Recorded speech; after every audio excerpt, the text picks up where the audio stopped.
Hi everyone, it's Cheryl Vrkljan here from Beyond the Classroom Milton.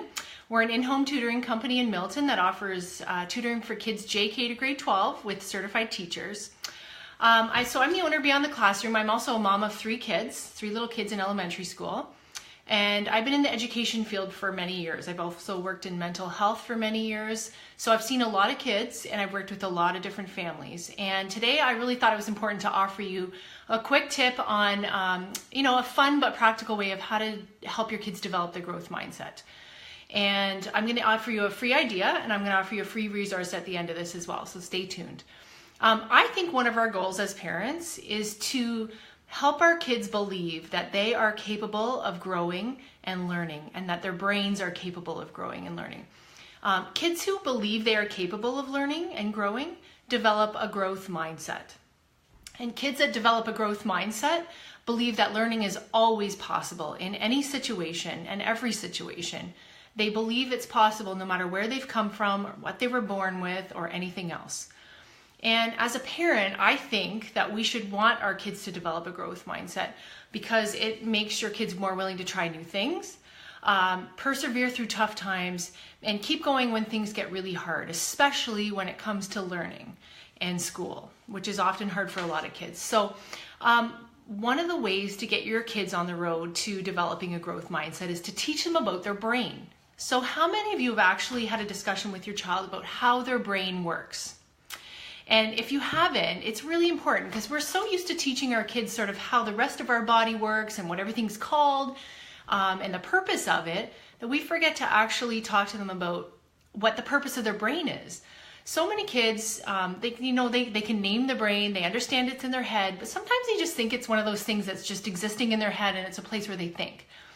But I think that if we actually took a couple minutes and talked to them about the parts of the brain and how it operates, that kids would start to make that connection to how they learn and why they learn a certain way and why they have the certain thoughts that they do. So it's a super cool thing and it doesn't take a lot of time and anyone is capable of doing this. So every parent out there who's listening to me talk about the brain, you do not have to be a neuroscientist to talk to your kids about the brain. The most important part is that you get the basics. So you teach them about the basic parts of the brain and basically what the brain does to help you with learning. So for example, I think one of the most important first steps is to have a discussion with your child about the fact that different people have different brains. So yes, they're all physically and fundamentally the same in terms of their parts and the components.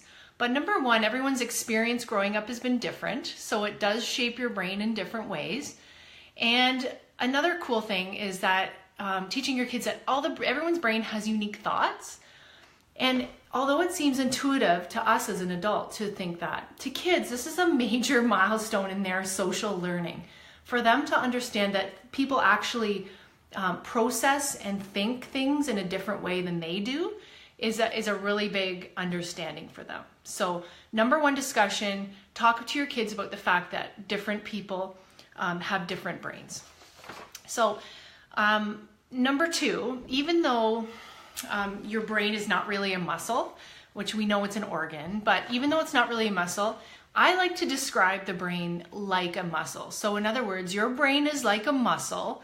Did you know that you can get it stronger and that it can grow just like a muscle? And that makes sense to kids because then they see the possibilities. They start to see the possibilities that their brain isn't a stuck thing. It doesn't matter what you were born with. Everybody's born with a brain. And yes, everyone's brains are different, but your brain, your child's brain, is capable of growing and getting stronger and more powerful and learning in a better, more efficient kind of way. So that's another really important understanding. The third thing, so there's four parts to this. The third sort of component I want to introduce is it's important to name parts of the brain, similar to how you would teach your kid to name parts of their body. So with the brain, there's many ways of doing this, and it can get really complicated. So what I like to do, and you can do it any way you like, there's lots of resources out there to help you do this, but a starting point that I like to start with is describing the brain in three parts. So the cerebrum, which is the biggest part of our brain, It's responsible for things like imagination and thinking and our senses and how we take things in. So that's the first part. The second part is a smaller piece called the cerebellum. And the cerebellum is responsible for things like emotions and balance and our ability to learn new things. This is a big deal. So once the kids know that they've got, the cerebrum, but this cerebellum, that my goodness, there's a piece of your brain that's responsible for learning new things and it can grow. So, and the emotions piece of that little cerebellum is very important too, because then kids have an understanding that there's an emotional piece to their brain. It's not just there to think through math problems or, do tasks. It's actually there to sense and feel and imagine and all those kinds of things. So the third part of your brain is the medulla. It's the sort of the lower part of your brain that's connected to your spine. It's your brainstem. And it's responsible for sort of things that you don't have to think about. So the way I would describe it to kids is, how your heart just beats every day? Well, that's what's responsible. Your medulla is responsible for that. It's responsible for involuntary actions. So things that you don't control, like when you eat food and your body digests the food. That's part of your brain that's actually controlling that. So once you've kind of taught them the parts of the brain, if you feel your child can go further, then by all means go into more detail about the left side of the brain and the right side of the brain and all the differences there. But I'd say teaching them those three parts of the brain is a really good first step. So another important piece is to say that in all of the parts of the brain, there are things called neurons. And those neurons are all connected, and those neurons are like a massive messengers. They're like messengers in the brain. They send messages to the rest of your body.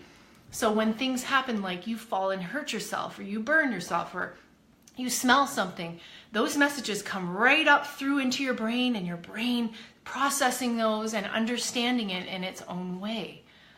So those four pieces are a really good first step to helping your kid understand their brain. And I would actually suggest, because I'm a teacher by nature and a parent, that the hands-on learning piece to this is also really important. So I would suggest actually creating your own brain, whether you want to do this out of Play-Doh or clay is a nice thing to do, or a paper plate or like a paper bowl. You can actually paint it, dot the neurons on, show the connections and the different parts.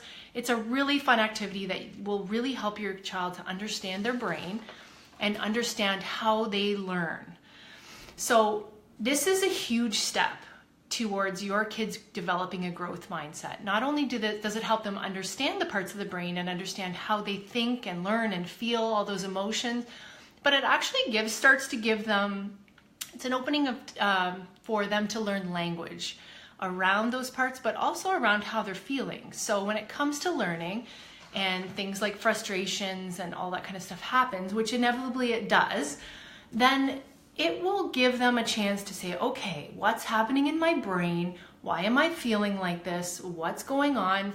And then take a breath and realize that their brain is growing, because sometimes telling them, even though their brain's not a muscle, telling them that their brain's capable of growing and learning like a muscle.